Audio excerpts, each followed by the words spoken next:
అబ్బా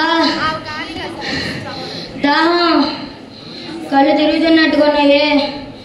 ఎండేట్రా నాయన ఎలా మండిపోతుంది. దగ్గరలో ఎక్కడైనా మంచినీళ్ళు షాప్ ఉందా? అల్లదిగో నాయనా, నాయనా మంచినీళ్ళు బాటిల్ ఒకటి ఇవ్వు నాయనా. ఎంత? 20 రూపాయలా? ఇదిగో నాయనా, ధన్యవాదాలు నాయనా, నీ మేలు ఎప్పటికీ మర్చిపోలేను.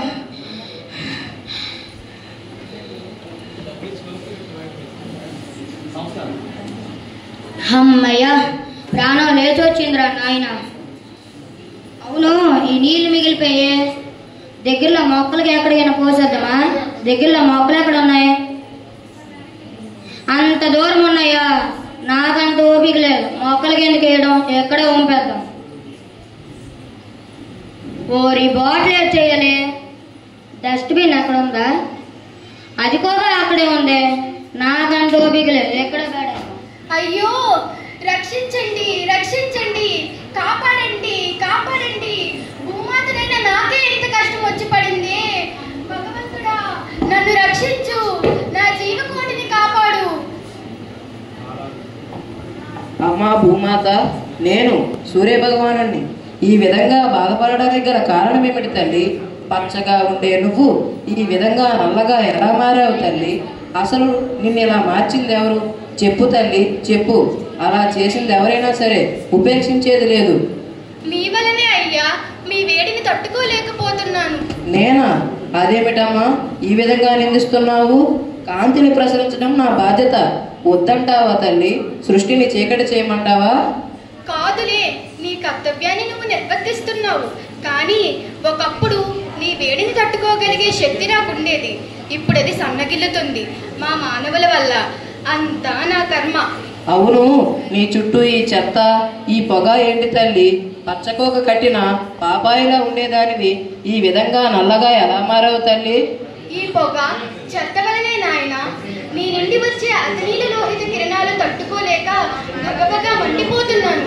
అవునా? మరి నా కిరణాల నుంచి నిన్ను కాపాడడానికి ఓజోన్ పొర వారు ఉంటారు కదా తల్లి. ఎక్కడున్నారు వారు?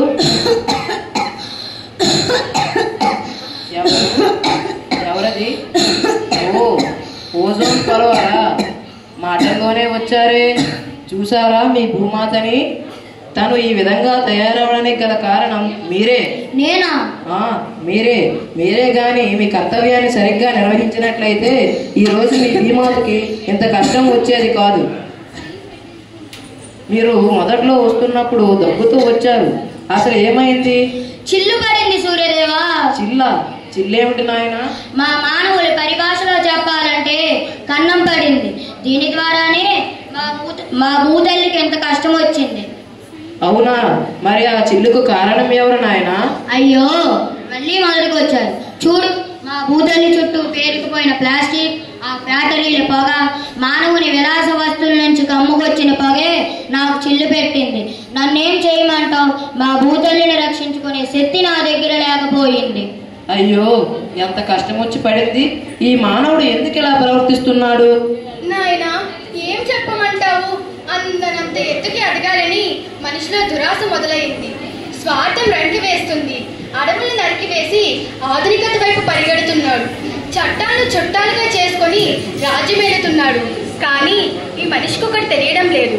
వారి ఎదుగుదల కోసం రేపటి రాబోయే తరాన్ని నాశనం చేస్తున్నాడు. ఎప్పటికి వీరిలో మార్పు వస్తుందో ఏమో. నిజమే తల్లి, ఈ మానవుడు నా దగ్గరకు రాలేకపోతున్నాడు. నా దగ్గరకు రావడానికి కూడా అనేక మార్లు ప్రయత్నం చేశాడు, కానీ వాటిల్లో విఫలమయ్యాడు. ఈ మధ్య కాలంలోనే నా వద్దకు ఒక కొత్త ఉపగ్రహాన్ని పంపాడు. త్వరలో అతను కూడా నా దగ్గరకు వస్తాడు. ఒకవేళ అతను అలా నా దగ్గరకు వస్తే నన్ను ఎలా నాశనం చేస్తాడు? అయినా నిన్ను ఇటువంటి పరిస్థితుల్లో చూసి నా గుండె తరుక్కుపోతుంది. నువ్వు నా నుంచి రక్షింపబడాలంటే నీకు ఒకటే మార్గం. వృక్షో రక్షతి రక్షిత. ఇంకా సెలవు, వెళ్ళొస్తాను తల్లి. నాయనలారా, ఇకనైనా మేల్కొనండి. మీ భూమాతను రక్షించుకోండి. నేను లేకపోతే ఈ సృష్టి మనుగడే లేదు. నాయనలారా, నా ముద్దు బిడ్డ మోడీ ఆశయం వికసిత్ భారత్ ని నెరవేర్చండి. ప్లాస్టిక్ ను వాడకండి. వాహనాల నుండి వచ్చే కాలుష్యాన్ని తగ్గించండి. ఏసీ అంటే క్లోరోఫ్లూరోకార్బన్ ఉంటుంది. కాబట్టి వాటి వాడకం తగ్గించండి. నన్ను కాపాడుకోండి. నన్ను కాపాడుకుంటే మిమ్మల్ని మీరు కాపాడుకున్నట్లే. తస్మాత్ జాగ్రత్త. Super sir.